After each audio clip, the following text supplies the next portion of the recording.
안녕하세요. 금요사건 파일 디바제시카입니다. 1970년 3월 17일 밤 11시 택시 한 대가 인적이 드문 서울 마포구 합정동 강변 3로를 달리고 있었습니다. 그런데 순간 기사는 도로 한가운데 멈춰있는 고급 승용차를 발견해요. 그런데 단번에 이상함을 감지했죠. 운전석 문이 열려 있었는데 그 사이로 남자의 다리가 삐져나와 있는 겁니다. 게다가 피를 흘리고 있었죠. 뭔가 교통사고가 났다고 생각한 택시기사는 우선 차를 멈추고 현장에 달려갑니다. 그래서 가보니까 생각보다 더 충격적인 상황이 펼쳐져 있었죠. 이 차에는 남성만 있던 게 아닙니다. 뒷좌석을 보니까 여성이 가슴과 머리에 피를 흘리며 쓰러져 있었어요. 남자는 허벅지에 심각한 부상을 입었는데 겨우 목숨만 부지한 듯 도움을 요청하고 있습니다. 누가 봐도 이건 일반적인 교통사고가 아니었어요. 차는 멀쩡했으니까요. 얼마 후 신고를 받은 구급대가 이 두 사람을 급히 병원으로 이송하게 되는데 안타깝게도 뒷좌석에 있던 여성은 이미 숨을 거둔 상태였습니다. 그리고 병원에서 밝혀진 사망 그리고 부상의 원인은 총상. 총상이요? 서울 한복판에서 벌어진 총격 사건. 당시 세간의 뜨거운 관심이 한 번에 집중될 수밖에 없었죠.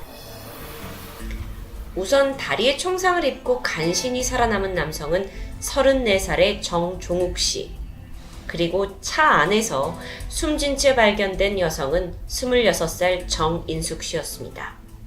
정종욱 씨의 친여동생이었죠. 조사가 시작되면서 경찰은 권총을 사용한 강도살인으로 보고 수사를 진행했습니다. 우선 이 사망한 정인숙 씨에게는 두 발의 총상이 있었는데 각각 머리 그리고 가슴을 관통한 상태였죠.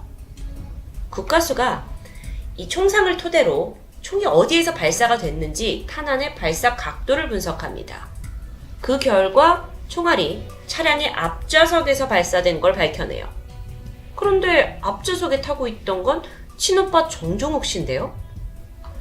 이렇게 국가수 결과에 따라서 오빠가 살해 용의자로 지목이 됐지만 오빠는 강하게 결백을 주장합니다. 아니 그러면 어떻게 된 상황이냐 하고 들어보니까 그날 여동생을 뒷좌석에 태우고 집에 가던 중 총을 든 강도를 만났다고 설명해요. 오빠의 이 말이 사실일까요? 조사가 이어지던 중 그 오빠 정 씨가 입고 있던 옷에서 탄약의 화학 반응이 나오죠. 그리고 상황은 불리하게 흘러갑니다. 수사팀은 그를 더욱더 압박했고 마침내 사건 발생 5일 만에 정 씨는 자신의 범행 일체를 자백하게 됩니다. 여기서 먼저 알아야 할 게 있는데 여동생 정인숙 씨는 요정이라고 불리던 당시에 고급 술집에서 일하던 종업원이었습니다. 당연히 그녀를 향한 사회적인 시선은 곱지 않았겠죠. 오빠는 동생의 기사로서 일을 하고 있었는데 한편으로는 동생이 집안 망신을 시킨다라고 여기면서 문란한 행실을 못마땅해 했습니다. 동생 또한 오빠는 어차피 내 기사잖아 하면서 오빠를 좀 무시하고 모욕적인 언행을 해왔다고 하는데요. 그렇게 두 사람 간에 보이지 않는 대립이 쌓여가던 찰나 말다툼이 벌어졌어요. 그리고 오빠 정씨가 미리 준비해둔 권총으로 차 안에서 뒤에 타고 있는 동생을 쏴서 죽였다는 전말. 게다가 자신의 허벅지에도 일부러 총상을 입혀서 강도로 위장하려 했다는 겁니다. 그리고 범행에 사용된 권총은 강변 도로에 버렸고 증거를 인멸했다고 해요. 그래서 결국 권총은 찾지 못합니다. 어딘가 조금 앞뒤가 맞지 않는 것 같지만 어쨌든 이 사건은 그렇게 친족살인으로 마무리되는 듯 했죠. 사건이 종결이 되고 얼마 후입니다. 새로운 음모론이 떠오르게 되는데 그게 사망한 정인숙 씨 집에서 아주 의외의 것들이 발견되면서부터였습니다. 그녀가 소지하고 있던 복수 여권이었죠. 여러분 보통 여권은 딱 한 번 사용할 수 있는 건 단수 여권이라고 부릅니다. 그리고 10년 기간 동안 발급받은 후에 제한 없이 사용할 수 있는 걸 복수 여권이라고 하죠. 그러니까 우리는 보통 복수 여권을 가지고 있습니다. 그런데 1970년대 당시의 대한민국에서는 일반 사람들이 해외여행을 가는 게 쉽게 꿈꾸기 힘든 거의 불가능에 가까운 일이었습니다. 그래서 여권이라는 것 자체가 소위 사회의 고위층들이나 가질 수 있는 거였죠. 그런데 술집 종업원이었던 정인숙 씨가 복수 여권을 가지고 있다? 이건 좀 의아했습니다. 게다가 집에서 발견된 게 이것만이 아니었죠. 여권과 함께 미화 2,000달러가 있습니다. 이 70년대 무굴가를 생각하면 어마어마한 금액이에요. 그러고 보니까 정인숙 씨, 영어와 일본어에 능통했죠. 사생활을 좀 더 해보니까 당시에 야간 통행 금지 시간이 있었는데 그럴 때도 아무렇지 않게 거리를 활보했고요. 일본 여행을 갈 때면 야쿠자가 경호로 붙었다는 이야기도 있습니다. 즉, 이 모든 정황을 통해서 생전에 누군가가 그녀의 뒤를 봐주고 있던 게 아니냐라는 가설이 만들어진 겁니다. 그러던 중 이 의혹을 굳힐 만한 증거가 발견됩니다. 평소 정 씨가 사용하던 수첩에서 당시 정재계의 거물급 인사 26명의 명함이 쏟아져 나온 거죠. 그 중에는 당시 대통령이었던 박정희, 국무총리 정일권, 대통령 비서실장 이후락, 경호실장 박종규까지 포함되어 있었습니다. 이건 그야말로 권력의 최상단을 담당하는 사람들이었는데 더 조사를 해보니까 이들 중 특히나 국무총리 정일권과의 사이가 아주 남달랐다는 사실이 드러납니다. 그러고 보니까 미혼이었던 정인숙 씨에게는 3살 배기 아들이 있었습니다. 그래서 일각에서는 이 아들이 정일권 씨와의 사이에서 낳은 아이가 아니냐라는 은밀한 소문이 돌았죠. 실제로 정일권 국무총리가 서교동에 있는 그녀 집을 몇 번 방문하는 게 이웃들에 의해 목격되기도 했습니다. 그래서였을까요? 정인숙 씨 피살 사건, 이건 당시 일반 경찰이나 검찰, 형사부가 아닌 간첩과 정치 사건을 다루던 서울지검 공안부에서 담당했다고 알려져 있죠. 술집 종업원이던 정인숙 씨는 어떻게 이렇게 거물급 인사들과 깊은 관계를 맺을 수 있었던 걸까요? 그건 그녀가 당시 근무하고 있던 이 술집에서 찾을 수 있습니다. 여긴 그렇게 단순한 곳이 아니에요. 이름은 선운각. 북한산 자락에 위치하고 있던 여긴 무려 한일 회담이 이뤄진 최고급 요정입니다. 1970년대, 80년대의 대한민국은 일명 요정 정치, 밀실 정치라는 다소 기이한 말이 암암리에 통하고 있었습니다. 이건 정치인들이 요정이라고 불리는 밀폐된 고급 술집에 모여서 나라의 정사를 결정하는 것을 뜻합니다. 얼마나 이 요정 정치가 성행을 했냐면요. 정치인들이 국회에 가서는 졸고 요정에서 정치를 한다라는 말이 있을 정도였죠. 심지어 외국 원수와의 회담도 여기에서 이루어졌고요. 그 밖에 인사청탁, 돈거래, 그리고 성접대까지 벌어졌습니다. 그런데 이 요정 문화가 해외로까지 알려지면서 이걸 또 체험하겠다고 외국인들이, 특히 일본인들이 한국에 관광을 오는 일이 생기기 시작하죠. 심지어 국가는 이걸 이용해서 기생관광이라는 상품까지 만들게 됩니다. 실제로 1970년대 한국을 방문했던 일본 사람들 중 80~90%가 남성이었고 많은 이들이 이 기생관광을 위해 방문했다고 추정됩니다. 그렇게 한국은요, 일명 탈선관광으로 유명한 나라가 되었습니다. 그리고 이건 모두 정부의 암묵적인 주체 아래 행해지게 되는데 정말 그런 일이 있었던 게 사실일까요? 놀라시는 분들도 계시죠? 오죽하면요, 일본 내에선 일부 사람들이 한국에 관광 가는 일본 남성들을 향해서 공항에 꼭 피켓을 들고 너 수치스럽지 않냐? 라고 시위를 했던 기록이 남아있을 정도입니다. 근데 한국은 이걸 적극 독려했다고요?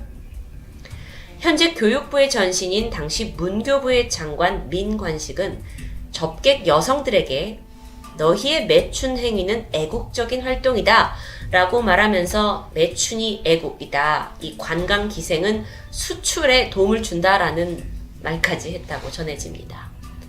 도저히 문화교육을 담당했던 기관의 최고 직책자가 할 말이라고는 믿어지지 않는 발언이죠.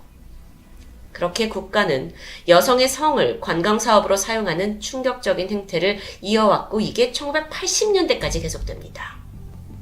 어쨌든 다시 사건으로 돌아와서 정인숙은 외모가 뛰어났고 머리도 영리해서 고급 요정이었던 선운각의 소위 1급 기생이었습니다.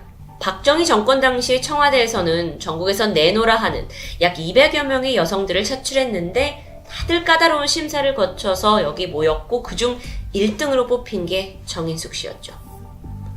그러던 중 그녀는 국무총리 정일건과 은밀한 관계를 맺게 되었고 정권의 특별한 어떤 호의를 받으면서 생활한 것으로 보입니다. 이런 정인숙 씨의 행적이 알려지면서 피살 사건은 제3공화국 최대 정치 스캔들로 번져나가게 되는데요. 사실 지금 같았으면 이런 사건 기사 1면을 장식합니다. 하지만 당시엔 굉장히 빠른 시간 안에 종결되었어요. 현장은 2시간 만에 다 정리되었고요. 친오빠도 5일 만에 자백을 하면서 범인 검거까지 일사천리였죠. 그런데 그 과정에서 범행 무기로 쓰인 권총은 끝끝내 발견되지 않았습니다. 그리고 현장 검증도 어딘가 허술했고요. 뭔가 이상하고 냄새납니다.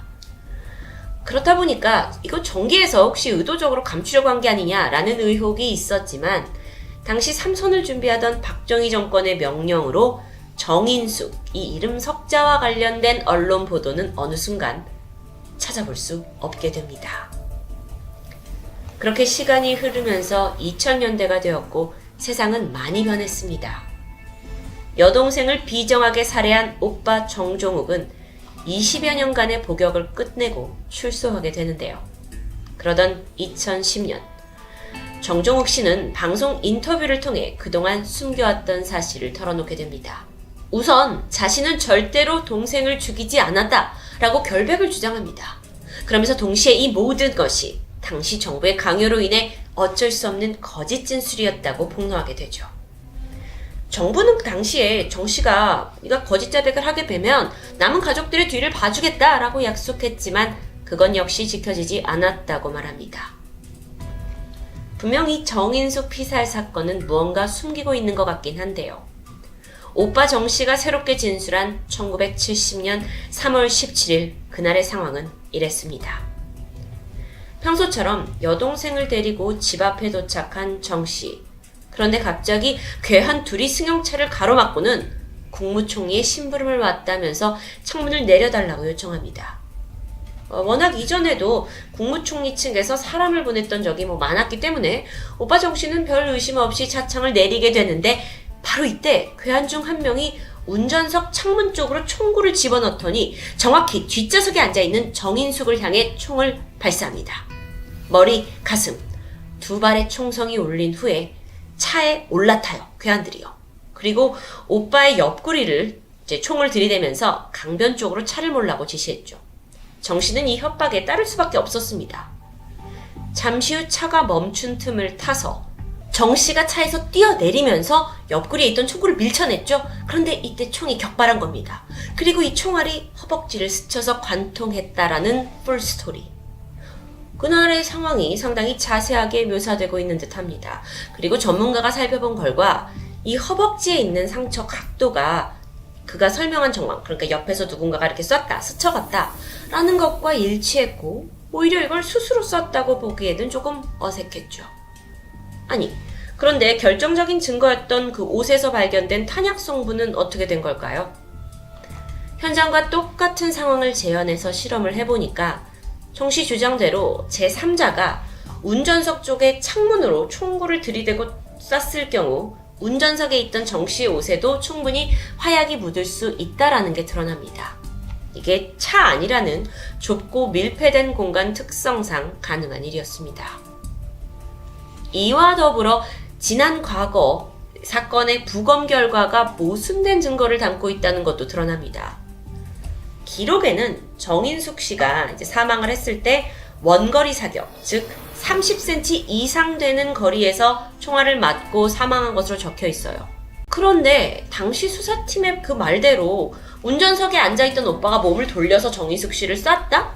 근데 이건 10cm밖에 안 되는 원거리가 아닌 근거리 사격으로 봐야 합니다. 그렇다면 부검 결과와 일치하지 않죠? 만약에 반대로 이게 창문 밖에서 쐈다면 원거리 사격이 가능한 이야기입니다. 앞뒤가 맞아요. 자, 그렇게 정 씨의 주장이 모두 사실이라면 여동생 정인숙 씨를 살해한 진범은 누구일까요? 그는 고위층의 음모로 여동생이 살해됐다고 확신하고 있는 듯 했습니다. 실제로 정인숙 씨를 둘러싼 스캔들이 이 사회의 암암리에 퍼져나가게 되면서 정부는 혹시 정권에 불리해지지 않을까 우려를 해서인지 그녀에게 미국행을 요구한 적이 있습니다. 그리고 정인숙 씨는 한동안 미국에서 생활을 하게 됐죠. 그런데 진짜 문제가 여기서 발생합니다. 정인숙 씨가 이 외국 고위 관계자들이 모인 행사에서 내 아이의 아버지가 청와대에 있다라는 말을 발설하게 되고 이게 한국에까지 전해지게 된 겁니다. 결국 정인숙 씨가 정권 유지에 걸림돌이 된다고 판단한 정부가 그녀가 잠시 한국에 귀가한 틈을 타서 저격수를 고용해 살해했다라는 게 오빠 정 씨의 주장입니다. 이게 사실이라면 그녀는 국가 권력에 의해 무차비 희생되었다고 볼 수 있겠죠. 한편 정인숙 씨의 유일한 아들 정성일 씨는 어머니가 사망한 후 외할머니 손에서 자랐습니다. 그러다 외할머니마저 돌아가시자 친척집에서 자라났는데 고등학교 2학년을 재학 중이던 1985년 미국 유학길에 올랐죠. 그러다 6년 뒤인 1991년에 한국에 돌아와서 정일권 국무총리를 상대로 친자 확인 소송을 냈었는데요. 하지만 돌연 소송을 취하했다고 알려져 있죠. 당대 최고의 권력층과 연문을 뿌리면서 제3공화국 최대 스캔들을 일으킨 정인숙 씨. 끝내 안타까운 죽음을 맞이한 이 사건의 진실은 지금껏 역사 속에 미궁으로 남아 있습니다. 여러분도 혹시 이 모든 이야기가 그저 누군가 만들어낸 음모론으로만 느껴지시나요? 그렇다면 과연 오늘날 정재계는 권력과 성이 뒤엉킨 이 스캔들로부터 당당할까요? 2009년 장자연 리스트 사건, 2013년 김학의 별장 성접대 사건, 2018년 버닝썬 사건까지 이 굵직한 스캔들 배후에는 정재계 고위층이 얽혀있다는 논란이 계속되고 있습니다. 그럴 때마다 국민들이 분노하는 목소리가 나왔지만 세월이 아무리 흘러도 그 구조는 변하지 않은 채 이어지고 있다는 게 참 씁쓸합니다.